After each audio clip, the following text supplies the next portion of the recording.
yung pananampalataya mo, kinu-question nila ngayon.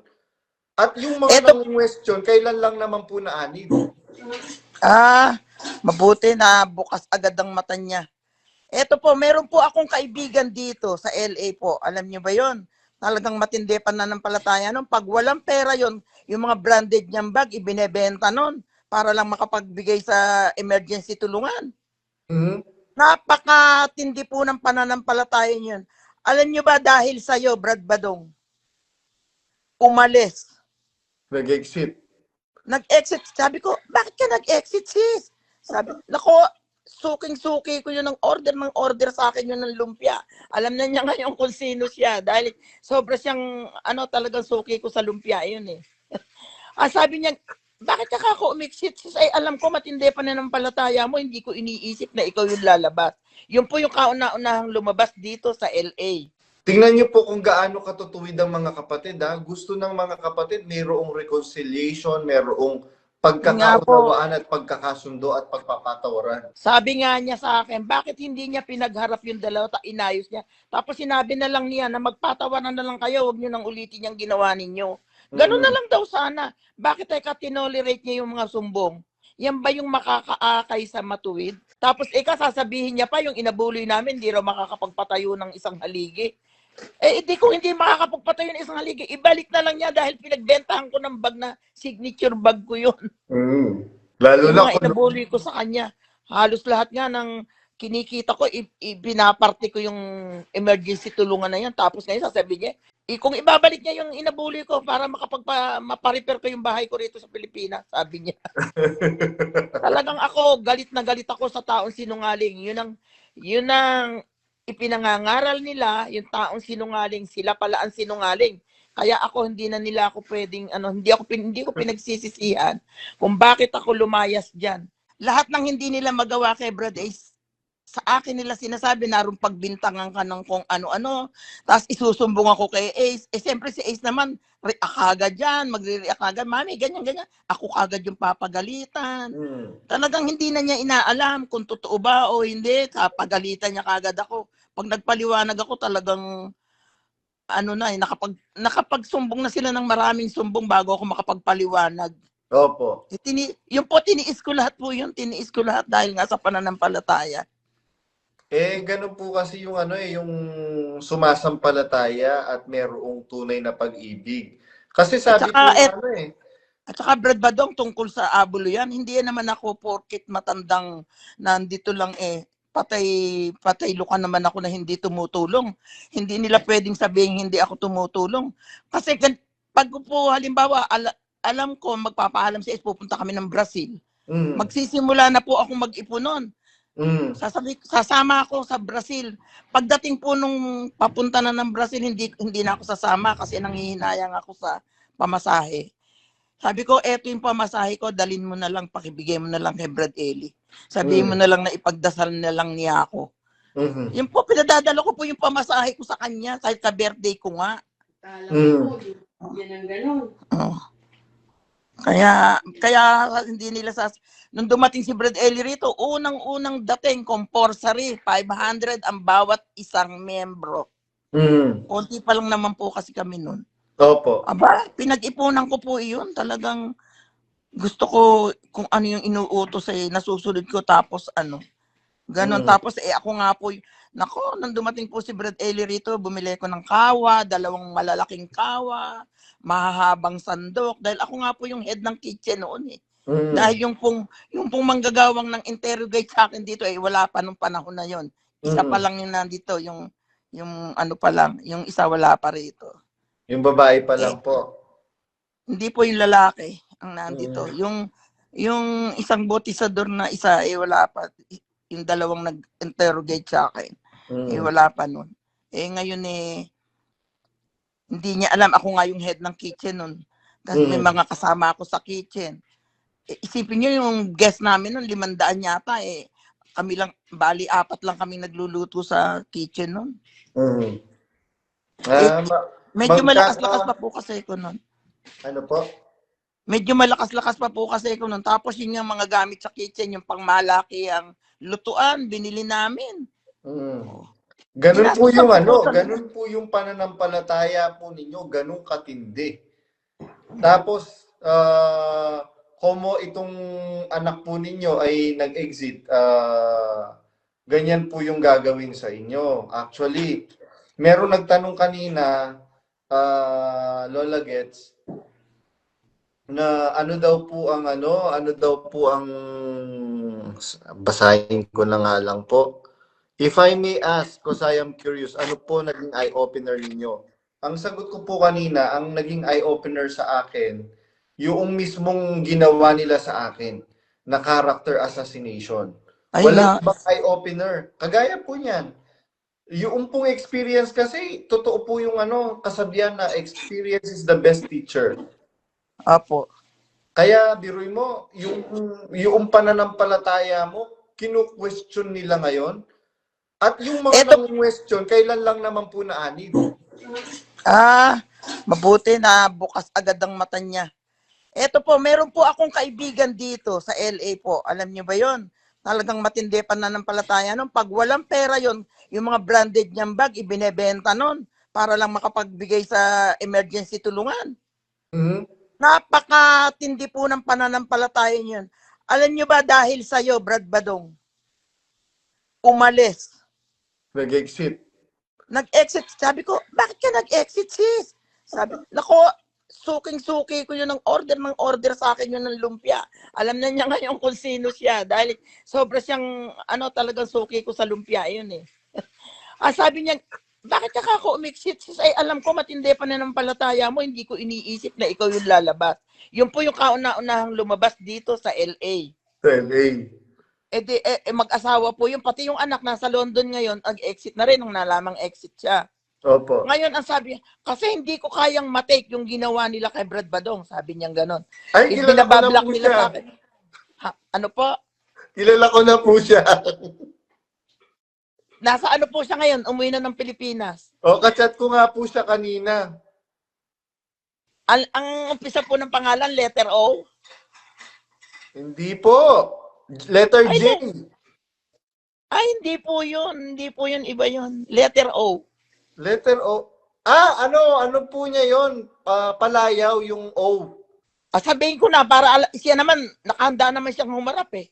Opo. Sinabi niya sa akin kahit sino haharapin niya sa ginawa nila kay Badong. Sabi niya. Oyet po. Si Sis Opo. Oyet. Si Sis Oyet. Julieta po ang tunay niyang pangalan. Opo, oo. Julieta nga. Pero kasi sanay ako sa Oyet eh. Opo. Ay, naku, nag-message siya sa akin.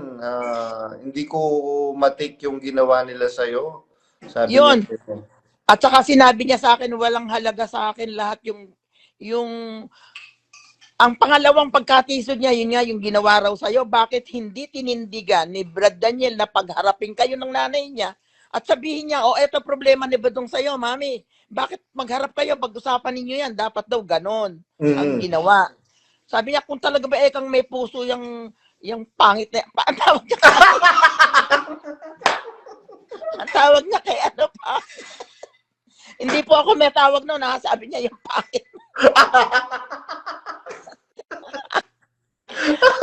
kung may puso ba ikayan? Sabi niya gano'n, dapat pinagharap niya yung nanay niya at saka ito si Badong para maintindihan niya kung sino tama sa dalawa. Kung sino napatunayan niyang merong hindi tama, edi pagalitan niya. Ituwid niya, sabi niya magpatawaran na lang, tapos na. Correct po. Diba, Actually, Sis Tess, Sis Lola Gets, meron pong mga kapatid sa iba't ibang bansa. Particular, merong isang kapatid na isang pamilyang kapatid sa bandang south ng Luzon. Linggo-linggo akong kinakausap na alam nyo, Brad Badong, napakasimple lang ng problema ninyo ni Brad Daniel. Pati tuloy ang kapatiran na dadamay, sabi niya ganyan. Bakit hindi na lang kayo kausapin, mag-usap in private? At isettle yung nga problema. Po ang gusto ng kapatid. Tingnan niyo po kung gaano katutuwid ang mga kapatid. Gusto ng mga kapatid, mayroong reconciliation, mayroong pagkakaunawaan at pagkakasundo at pagpapatawaran. Sabi nga niya sa akin, bakit hindi niya pinagharap yung dalawa, inayos niya. Tapos sinabi na lang niya na magpatawanan na lang kayo, huwag niyo nang ulitin yung ginawa ninyo. Ganun na lang daw sana. Bakit teka tinolerate niya yung mga sumbong? Siya ba nag-aakay, sabi siya sa akin, yan ba yung makakaakay sa matuwid? Oh. Tapos sasabihin niya pa yung inabuloy namin, hindi raw makakapagpatayo ng isang haligi. Kung hindi makakapagpatayo ng isang haligi, ibalik na lang niya dahil pinagbentahan ko ng bag na signature bag ko yun. Lalo Yung na mga inabuloy ko sa kanya. Halos lahat nga ng kinikita ko, pinaparte ko yung emergency tulungan na yan. Tapos ngayon sasabihin niya, kung ibabalik niya yung inabuloy ko para maparepair ko yung bahay ko rito sa Pilipinas, sabi niya. Talagang ako, galit na galit ako sa taong sinungaling. Yun ang ipinangangaral nila, yung taong sinungaling, sila pala ang sinungaling. Kaya ako, hindi ako pwedeng, hindi ko pinagsisisihan kung bakit ako lumayas dyan sa nakita kong pang-aapi nila kay Badong. Inapi nga nila yung taong nagsilbi sa kanila ng 20 taon, ako pa kaya ang hindi nila apihin? Sabi niya sa akin. Talagang yun, paulit-ulit niya sinasabi sa akin yun. Tuwing tatawag ako. Yun ang pinag-uusapan namin. Ang ganda po nung punto niya na yun naman po yung sinasabi ko lagi. Na mga kapatid, gumising na po kayo. Kung yung pong mismong mga nakakasama nilang naglilingkod sa kanila, inaapi nila, sino pa po ang hindi nila aapihin? Kaya nga po. Biruin mo, Lola Gets, yung ilang apo ni Soriano ang lumaki sa sa pag-aalaga ko. Inalagaan ko nga yung yung adopted son ni Daniel Rason Si di ba po lahat naman po na yan, mga adopted lang, di naman totoong kadugo nila yan? Opo, adopted po. Pero sa mga anak ni Daniel Rason, ang naalagaan ko po, si Aaron. Si Aaron Jacob. Si Aaron. Si Bunene, hindi. Si Bunene po, meron na pong mga nag-aalaga. Pero yung mga anak, lalo na yung mga anak ni ni Don Capulong at saka ni Lisel Capulong, yung dalawang babae, ako po nag-alaga doon. Biro mo, lumaki lang, walang nangyaring masama. Bakit po kaya yung mga namumuno na yan na katulad nga yung pamilya ni yung kapatid, di ba dalawa lang silang magkapatid? Opo. Yan dalawang magpamilya na yan. Ibig ko sabihin, para silang mga yung walang hayop na walang kabusugan? Aso. Yung mga asong walang kabusugan na hanggang ngayon, isipin nyo yung nagtayo ng restaurant, pagkatapos may mga pupunta ron na babayaran ng mga kapatid. Bakit ganun? Opo, kaya nga po sobrang greedy na sila sa pera. Ano ba naman yan? Yung mga kapatid sa Pilipinas, nang-aawa ako dahil mahihirap. Sa akin nga, minsan humihingi ng tulong yung mga kapatid, hindi naman ako mayaman para tumulong ng tumulong. Pero, kaya ako po sobrang naaawa. Pero yung mga kapatid na humihingi ng tulong na yun, talagang napipiga talaga yung puso ko na akala ko meron tayong aasahan pagdating ng panahon. Nung pala wala. Kaya sabi ko nga, ba't kaya yung mga kapatid hindi pa kayo magising sa katotohanan na ang ating mga ngaral nagpapayaman na lang.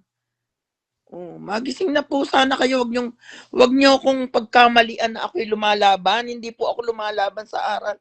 Sa tanda ko ba naman na ito, lalabanan ko pa yung aral basta't hindi ako humihiwalay sa Diyos.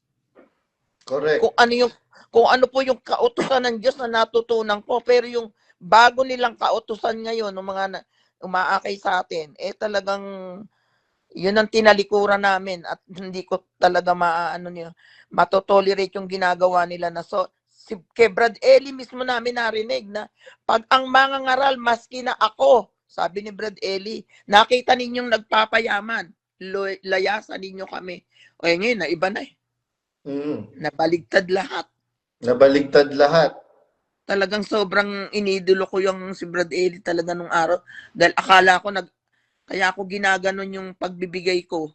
Dahil ang iniisip ko, may ano siya sa kaluluwa ko, may malasakit. Mhm.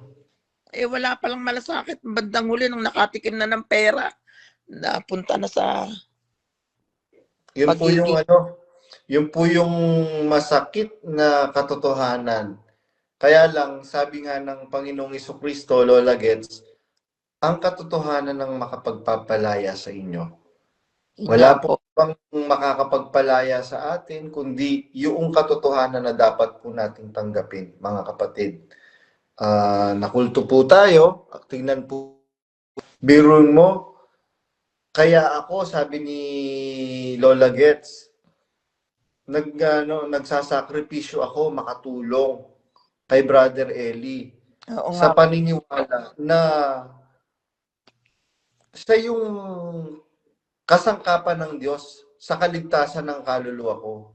Dahil yung sinasabi niya dati na pinaninindigan niya na kapag ka ang mangangaral ay nagpapayaman, kahit ako pa, O nga po, takwil niyo talagang ako. nadinig ko kay Brad Eli yun. Na kahit ako pa, maski po ako, bantayan Mm. po ninyo ako. Yun ang sinabi pa niya noon eh. Pag nagpapayaman Mm. na ako, layasan niyo na ako. Yun po yung hindi po natin napansin. Ako, personally, nasa Brazil po kasi kami. Nung dumadami na yung mga actually, hindi po lahat ng nasa house, doon sa bahay na malaki ni Soriano. Hindi po lahat ng nasa Brazil nakakapunta po doon. Ang ibig ko pong ipunto, yung pong hindi matitisurin, ang nakakapunta lang talaga doon. Ngayon, bakit ko po binibigyan ng emphasis ito? Kasi alam nila, bukas makalawa, magdilik at magdilik yung information na maraming mga properties actually, merong sa Pampanga dati na nagsasabi na nakapunta kasi siya ng Brazil eh. Nagpasalamat sa Brazil. Nakita niya yung ang sinabi niya sa mga magulang niya, halos kalahati po yata ng Brazil pag-aari na ni Soriano. Sinumbong ko yon kay Bradley. Naku, galit na galit si Bradley, no? Sumisigaw. Tapos tinawagan ko yung Diakono doon sa lokal na talagang galit na galit si Soriano during that time. Ngayon, mga kapatid, hindi ko rin naman po alam noon na ganyan. Actually, sabi nga ni Sis Pining, Bradley, maliligtas pa po ba kaya tayo niyan? Bakit naman, sabi ni tsaka siya humagalpak ng tawa. Di ba sabi po ng Panginoong Jesucristo, huwag tayo magtitipon ng kayamanan sa lupa. Hindi ba kagustuhan din ng Diyos na magkaroon tayo ng kahit konting kaginhawaan? Hindi na po konting kaginhawaan yun. Biruin niyo po mga kapatid, yung swimming pool mo na indoor, ang tubig alkaline water. Tapos, meron kang theater room. Yung theater room mo para kang, ano po talaga, lavish lifestyle, mga kapatid. Tapos, bawat apo nagkaroon na ng sarili-sariling mansyon. Ito po ba ay paninira, mga kapatid? Hindi po ito paninira. Ito po ay pagsasabi ng totoo, mga kapatid. Kaya nga po, nagkaroon ng bandwagon. Lumitaw yung si ganito, si ganyan, na mga kasama namin sa Brazil kasi sila mismo makakapagpatunay na totoo yung mga sinasabi ni Badong. Kaya nga po, Lola Gets, sinasabi ko nga po, Brad Rodel, hindi po ba kayo nakokonsensya na nagsisinungaling kayo sa kapatiran? Sino po ba ang pinagsisinungalingan ninyo ngayon? Ang mga tao po ba o ang Diyos na mismo? Tapos ngayon kaming mga exiter, ang sasabihan ninyong best friend yata ni Satanas, kamag-anak yata ni Lucifer. Kung Biblia ang pagbabatayan natin, mga kapatid, Lola Gets, sino po ba ang anak ng Diablo? Hindi po ba yung anak ng Diablo yun yung sinungaling?